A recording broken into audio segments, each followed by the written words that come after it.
اردو نثر کے عناصر خمسہ.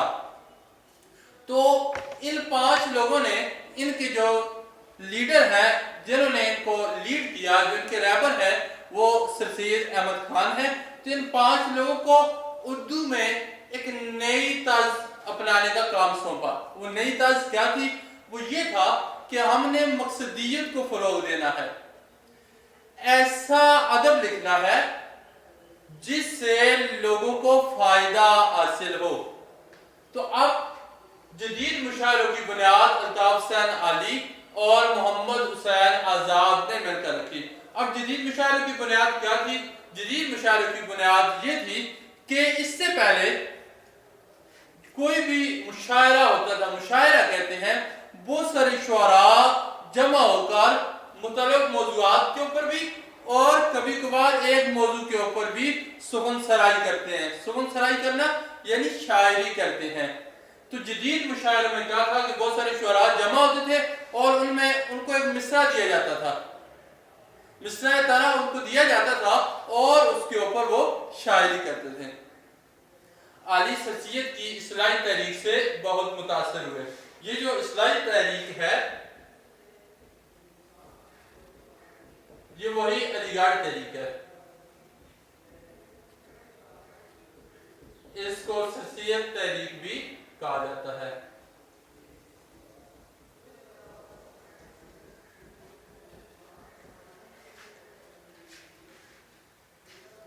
سر سید کی فرمائش پر انہوں نے اپنی مشہور نظم مد جذر اسلام لکھی. علی کی جو سب سے مشہور نظم ہے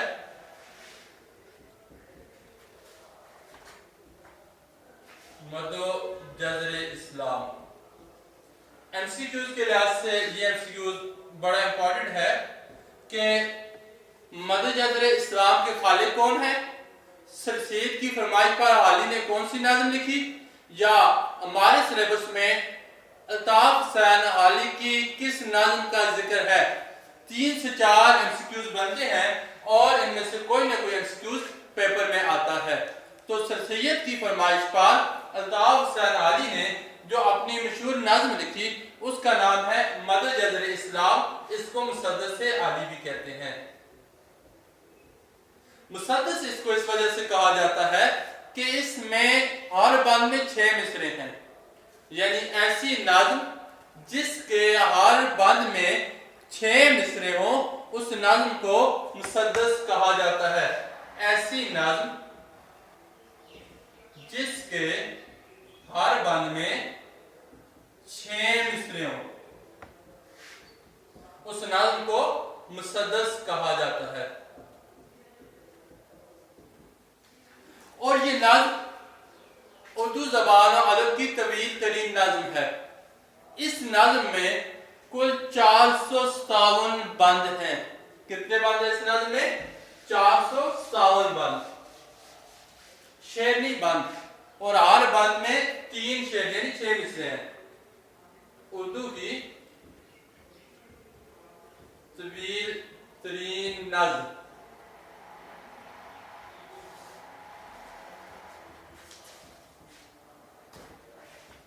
مد جذر اسلام یا مسدس علی.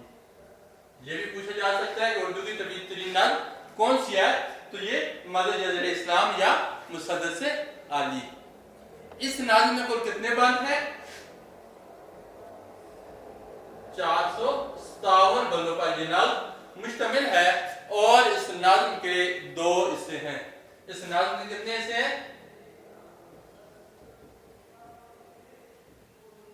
2 حصے ہیں. پہلا حصہ اس نظم کا عرب کا وہ معاشرہ جو اسلام سے پہلے کا معاشرہ تھا. اس نظم کا جو پہلا حصہ ہے اس میں کیا ہے؟ عرب کا وہ معاشرہ جو اسلام سے پہلے کا معاشرہ تھا. اب اسلام سے پہلے کا معاشرہ کیسا تھا؟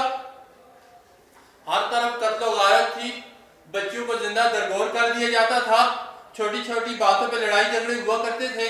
اس نظم کے پہلے حصے میں آپ نے خیر نہیں پڑھا, کہیں پانی پینے پہ جھگڑا, کہیں گھوڑا آگے دوڑانے پہ جھگڑا, تو کسی کے گھوڑے نے پہلے پانی پی لیا تو اس پہ جھگڑا شروع ہو گیا، اور جھگڑا بھی کیسا، یہ نہیں کہ بس دستے غریباؤں کی چھوڑ دیا، ایسا جھگڑا کہ وہ صدیوں تک چلا آتا، قتل پہ قتل، قتل پہ قتل، قتل پہ قتل، خاندان، کنبے، قبیلے سب تباہ و برباد ہو جاتے، کسی کا گھوڑا ریس میں آگے دوڑ گیا، قتل، نعوذ باللہ، کسی کے ہاں بچی پیدا ہو جاتی تو اس بچی کو وہ زندہ درگور کر دیا کرتے تھے، زندہ درگور کرنا، زندہ قبر میں اس کو دفنا دینا، تو ایسا جہالت بھرا معاشرہ تھا۔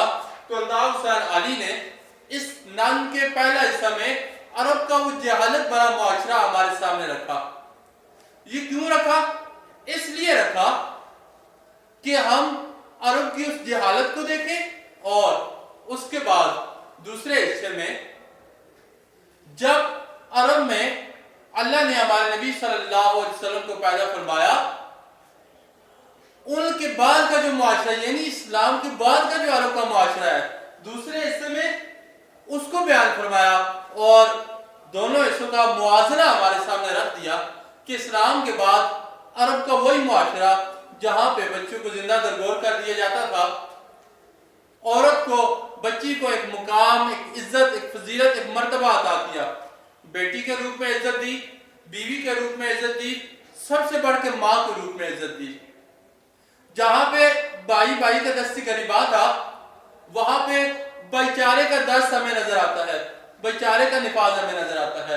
جہاں چھوٹی چھوٹی باتوں پہ لڑائی جھگڑے فتنے فسادات ہمیں نظر آتے تھے، عرب اسلام کے بعد عرب میں وہاں ہمیں بھائی چارہ نظر آتا ہے، وہاں اتفاق و اتحاد نظر آتا ہے، وہاں محبت نظر آتی ہے، اور اتفاق و اتحاد محبت کی بہترین مثالیں ہمیں عرب ہی میں ملتی ہیں، لیکن اسلام کے بعد۔ تو اس حصے میں عرب میں اسلام کے بعد والے معاشرے کو بیان کیا گیا۔ تو اسی کے ساتھ ہی الطاف حسین علی کا پہلا حصہ میں ختم کرنا چاہ رہا ہوں۔ کل انشاءاللہ دوبارہ اس کا بقیہ حصہ پڑھیں گے۔ کل تک کے لیے آپ سے اجازت چاہوں گا، کل انشاءاللہ دوبارہ ملاقات ہوگی، تب تک کے لیے اللہ حافظ، السلام علیکم۔